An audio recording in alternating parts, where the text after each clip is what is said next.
Welcome, listeners, to the InFAWmation Nation, brought to you by the Rhode Island Department of Environmental Management, Division of Fish and Wildlife Hunter Education Program. And I am your host, Scott Travers, the Hunter Education Coordinator for the State of Rhode Island, and I'm here with my technical assistant, Dana Kopek, who is doing all of our recording work. And our special guest for this particular episode is Alex Fish, who is our new pheasant and upland game biologist in the state of Rhode Island. As always, the focus of our podcast is on hunting and hunter education, fishing and aquatic education, and all things wildlife outreach related in the state of Rhode Island. So welcome, Alex. How are you today? I'm doing very well. And yourself? Great. I'm doing fine. So it's good to have you here. So can you tell us a little bit about where you're from? Yeah, so originally from Minnesota, so I was born and raised there, but since then I've kind of traveled around, and Rhode Island is actually the 10th state that I've lived in. No kidding. Yep. Oh, wow, so you've traveled quite a bit. Yeah, so when I finished up college, I worked as a temp, so I was working I was in states for 3 to 6 months, depending on where that was, when that was, time of the year. So I've really been able to see a large amount of the country, which has been pretty great for me. And so I'm excited to explore more of Rhode Island here in the future. Gotcha. Have you spent a lot of time in the Northeast, or were you in other parts of the country? Other than moving to Maine 4 years ago, that was my first time in the Northeast. And then Rhode Island and Southern New England is my first time really spending time in this area. So Gotcha. Understood. Cool. So how did you become an upland game biologist? How did that all happen? Yeah, no, that's a great question. So I would say I'm more of a kind of naturalist at heart. I've got really diverse interests in wildlife, kind of natural resources. I've worked a lot with non-game songbirds. I think herps, amphibians, things like that are awesome. But I really grew up from when I was a kid working fascinated with upland game birds, hunting ruffed grouse, woodcock, pheasants in Minnesota. So with that, I was able to get some jobs related to other species of upland game bird, like spruce grouse, and everything's just kind of fallen into place since then. Gotcha. And it's just a wonderful time being out there upland game hunting, because you can just walk, and it's not like other types of hunting. Yeah, I mean, that's, I think, one of the things I've always enjoyed is it's just a nice fall walk in the woods. Maybe you see a bird, maybe you don't. I think it's a great day either way. Yeah, fantastic. So in Rhode Island, do upland game bird hunters require any special permits? So I think the big thing that hunters require is a game bird permit. It's $17, and so that'll allow you to shoot game birds throughout the fall. I believe it's for pheasants and quail. I'm not sure if woodcock require that. So what we can do is we can just edit that, Yeah, so no worries. I think it's just those two, but yeah. No worries. Okay, cool. So let's talk a little bit about pheasants themselves as a species. And where are pheasants originally from? Yeah, so pheasants are originally from Southeast Asia. There's a fair number of pheasant species, and I'm not exactly certain on how many. But what I think most people in the United States are familiar with are the ringneck pheasants, which are wild in a lot of Midwestern states and then stocked in a lot of Northeastern states and Southeastern states to help increase hunting opportunities. Gotcha. And how can you tell the difference between a male and a female? Yeah, so ringneck pheasant, males have this nice white ring around their neck, is probably kind of the namesake helps tell males to females. But males are really brightly colored. They have these kind of bright red wattles or cheek patches. And then females are very cryptic. If you're sitting on a nest, you don't want to be a bunch of full bright colors.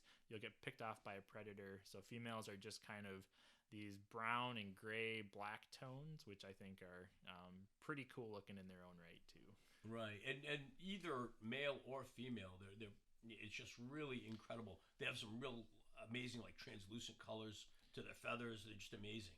Yep. Yeah, I guess it's encouragement to go out and harvest a bird and get it in hand and take a closer look. Yeah, for sure. And we can get back with Dana at another time and talk about our fly tying program that we offer with the feathers that we'll be harvesting during pheasant season.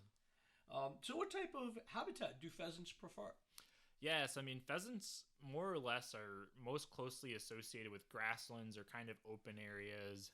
That's why they do well in the Midwest. But even on Block Island here in Rhode Island, there is a wild population of pheasants that breeds and has been kind of self sustained. So when we stock birds, we try to put them in those grassy areas we have on wildlife areas. But we have got a lot of forests here, so sometimes you can find birds that have been chased from the grass areas into the forest. So look everywhere. Right, right. Now, at different stages of their life cycle, do they require different habitat? Yeah, I think that's a great question. So I think grassland is probably most associated with like the nesting season for certain, because even in the Midwest, you'll find them in small woodlots or things like that. But I think they're just really well adapted to those kind of grassland environments. I think they would struggle in some places with, trees are more perches for raptors to see them. So you need pretty large, open, expansive areas to kind of be self-sustaining. Right, understood. So, do we have any, aside from Block Island, do we have any sustaining populations of pheasant here? Just Block Island. Occasionally, people will report seeing pheasants on eBird or something like that. So you might get groups that are training dogs or running field trials that will sometimes release birds. So people sometimes report those sightings. Right, and where do pheasants generally build their nests? They're ground nesters. So they just kind of scrape out a bowl on the ground, maybe line it with some down feathers, and that's all the real nest construction that they do. Um, Right, so that makes yeah. them highly susceptible to predators. It can, and I think when we talk about like even a lot of songbirds nest on the ground as well, that birds have kind of evolved for where they nest. So they do well when they have the right habitat structure and conditions. But when you remove them from those areas or put them in a small half-acre plot and say try to nest here, they're probably more susceptible than if they were in a larger area. Right, gotcha. So, have we, historically had any breeding populations of pheasants in mainland Rhode Island? Historically, there was. Following a lot of kind of agriculture when there were a lot of small farms out there, pheasants, quail were really abundant in the state. Were breeding, I believe, throughout most of the state. But kind of as farms were given up, people were done with that lifestyle. They moved into cities. The forests encroached and grew up on the farms. It just a lot of the state kind of converted into not being real great for pheasants year round. So birds just kind of started blinking out in populations, and then Block Island was the only place they held on.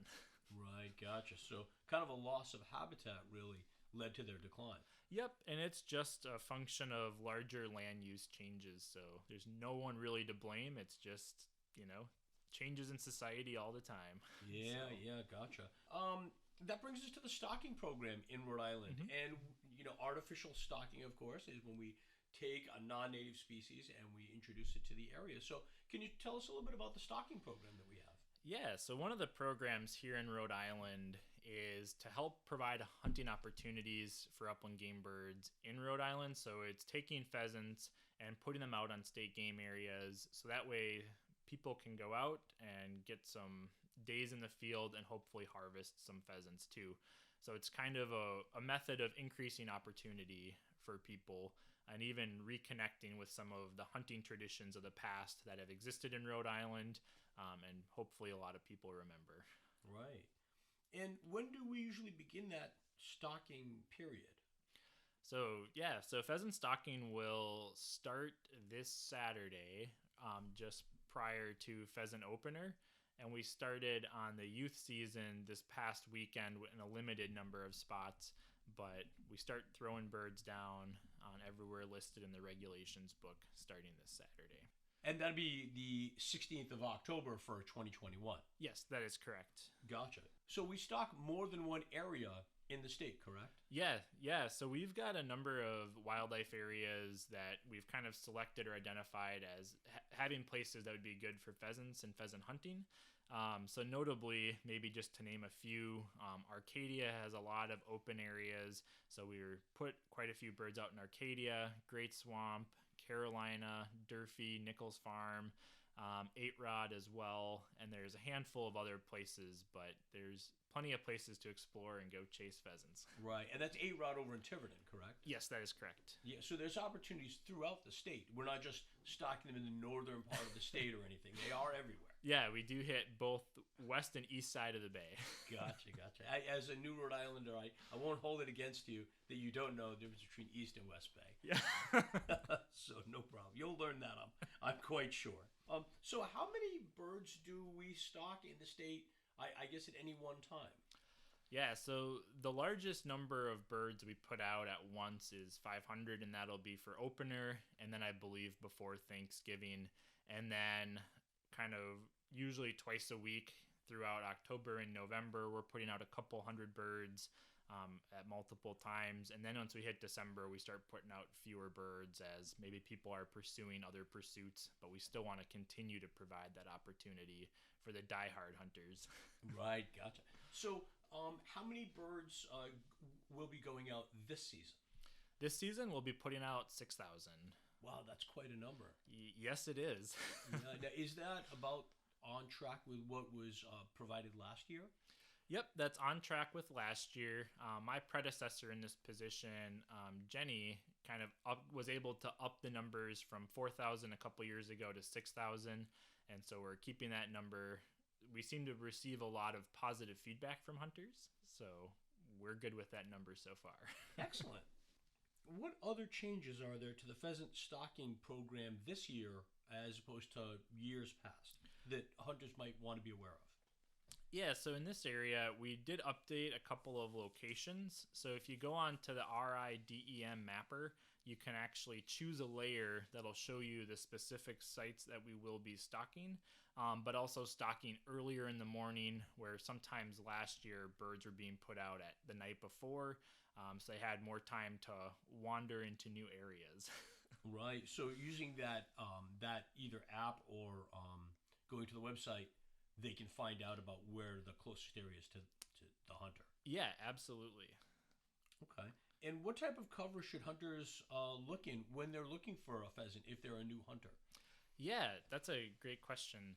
So most of the sites that we have the pins dropped on the RIDEM mapper will kind of show you the focal area where we put birds down, which is normally going to be an open area that might be grass or other types of herbaceous cover.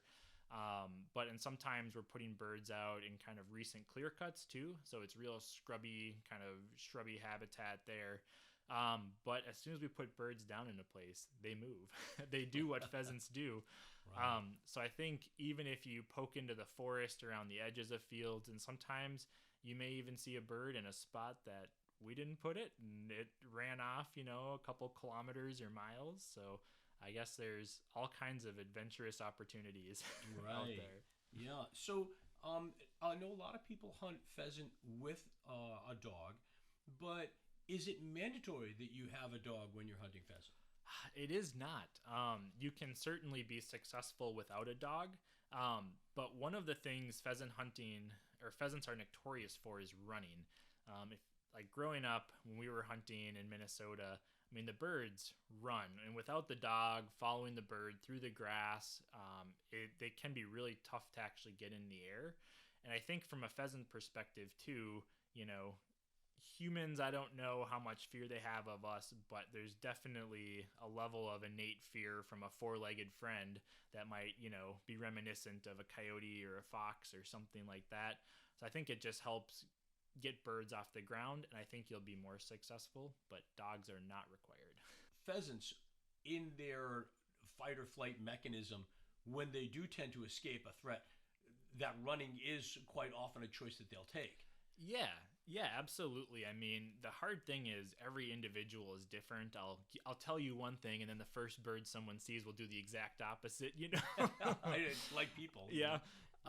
But definitely, the birds are adapted to run, to evade. I think we let a bird go for the youth season, and we watched it, sprint like a road runner as quick as it could away from us. So some birds will run, and you have to about kick them out of the grass to get them to fly. Other ones will see you coming a quarter mile away and be in the air and gone. But in general, they're runners. Right. Yeah, for sure. So, is there anything that you might recommend to hunters in order to help them be successful this season? Yeah, I think, the biggest recipe for success is the more time you spend in the field, the more likely you are to find and see pheasants. I think that's probably the biggest one, but also, remember that birds move. So check out some of those forested areas near the openings. If you think of other hunters may have been in the spot already that morning, they might have had a dog, and that dog may have been flushing birds out of range from the other hunters. So it could have pushed all those pheasants out into the forest. So I would say, look in places you might not expect birds to be, and hopefully you'll find them. Right. So it's really just a matter of, like so many other forms of hunting, getting out there, spending time in the field. Yeah, I think so. It's just, you never know what you're going to see, what you'll find. And of course, when you start finding birds, then you kind of have a better search image of where to keep finding them. So, yeah. Yeah, that's some of the best hunting stories really are not that we were successful, but the incredible things you saw while you were out there. Yeah, I think even from my own upland game bird hunting, you see and you get to experience a lot of cool places when you're just hoping their bird might be there. Right. So, what type of hunting do you prefer? Do you do any bird hunting yourself? And it sounds like you do. I do. I'm actually a much more successful upland bird hunter than I am a deer hunter or anything like that. Yeah, I grew up hunting a lot of grouse, woodcock, waterfowl as well, and pheasants. I always tried to hunt or get pheasant hunting in Minnesota on wild birds, and it was always a humbling experience. Yeah. But yeah, I love being in the woods. Dabble with turkey hunting a little bit too, with mixed success there as well. Right. Well, I can understand that. So, have you been involved in any hunting or hunter mentorship programs? And what advice might you give to provide other hunters or to help other hunters become mentors? Yeah, so I think one of the really unique opportunities with upland bird hunting is there's a very low cost to get into the field. The weather is pleasant. You need an orange vest, an orange hat, and a shotgun. So I think there's a lot of opportunities to get people out into the field who might be interested in hunting. They can experience. I think new hunters love watching a dog work a couple of birds and smell around for them too. So I think the biggest kind of advice I have is, if you're looking for someone to go out with, ask around. Maybe your kid turns you down the first time. Well, keep asking them, And I think there's a lot of, friends of family that you don't know that are interested in hunting that might be, especially with people my generation in their 20s and 30s. I think there's a growing interest in being more connected with your food and kind of understanding where it's come from. And so I think there's a lot of people out there that are interested in hunting and just need someone to ask them. Right. And like you kind of touched on, when it comes to pheasant hunting in particular, there isn't a huge outlay in, super heavy insulated clothing or giant boots or things like that. It's just a few things that you would need to get into the field. But yeah, it's really simple. All you have to do is a pair of hiking boots, an orange vest so people can see you, a shotgun. Yeah, it's a really low cost and a pleasant way to spend a nice, 70-degree afternoon. Right, and you don't have to worry about the freezing cold temperatures because the weather is still relatively warm out. Yep. And it's not like you have to sit motionless and still, which a lot of people would say, well, I don't want to just sit, stationary in the cold all day. This is a real active activity and something we can enjoy going to see different areas of the state. Yeah, it's a great exercise too. I think your legs will feel it when you've been pushing through brush, and there's a lot more resistance with every step you take than maybe you're used to. Yeah, so a healthy endeavor as well. Yes, exactly. Make sure you have a big breakfast before you go out. We always ask our guests that come on the show for one funny story or something that happened to you out in the field. And what funny story do you have for us, Alex? Oh gosh, I was raking my brain trying to think of something, and I can't say I have like an overly funny story, but probably one of like the coolest things that I've got to see while being in the field is I was up in northern Minnesota surveying for spruce grouse. So it was not warm and sunny. It was usually snow on the ground, sometimes rain, 40 degrees. And so we'd have this playback call that we were hoping the birds would respond to. So on this nice foggy morning, I could see maybe, 50, 60 feet in front of me playing the call. And all of a sudden, this gray wolf steps out of the woods, and I right away kind of jerk when I see it. It all of a sudden sees me, jerks, does the same thing, and takes off running the other direction. Wow, so boy. That's the closest I've been to a wolf. I think it was pretty amazing. A little eerie on a nice foggy morning, but it was a cool thing. Yeah, but an incredible encounter that you had that day. Yeah, it was. Yeah, it got the heart racing for sure. I can imagine. Oh, that's amazing. So, Alex, is there anything that you want to mention or bring up before we close that I haven't asked? I don't really have too much. I think this has been pretty thorough. I think, the one thing that I would like to say is, I think for hunters, one of the things I always think about is we often ask people like, oh, were you successful? What did you harvest? And we kind of drive this conversation that successes or a good day in the field is only if you harvest something. And I think we really need to focus, or should focus more on, what was the experience? Who did you go hunting with? And kind of reinforce that hunting is really kind of a social activity, or at least it can be. And, everything we see when we're outside hunting is far better than sitting on the couch, I don't know, watching whatever people watch these days. Right. Yeah. And I'll say that's a wonderful takeaway, is that we should just really enjoy the experience of being out there. Yeah, exactly. What's the old saying, right? A bad day in the field is better than a good day in the office. Yeah, right. That's for sure. But luckily for us, we have these jobs working with the Division of Fish and Wildlife, where it's kind of the same for both of us. It's a win-win either way. So, Alex, are there any other upland game hunting opportunities aside from pheasant in Rhode Island? Yeah, there are.